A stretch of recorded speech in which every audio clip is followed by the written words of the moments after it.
ನೋಡಬನ್ನಿರಿ ಎಲ್ಲರೂ ಮಾಲೆಕಲ್ಲು ತಿರುಪತಿಯಲ್ಲಿ ನೆಲೆ ನಿಂತಿಹನು ದೇವರು.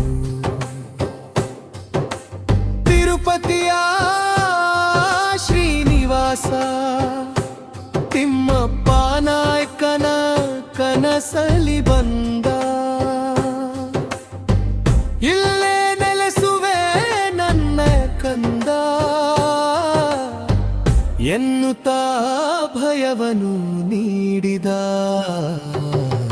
ನೋಡಬನ್ನಿರಿ ಎಲ್ಲರೂ ಮಾಲೆಕಲ್ಲು ತಿರುಪತಿಯಲ್ಲಿ ನೆಲೆ ನಿಂತಿಹನು ದೇವರು. ನೋಡಬನ್ನಿರಿ ಎಲ್ಲರೂ ಮಾಲೆಕಲ್ಲು ತಿರುಪತಿಯಲ್ಲಿ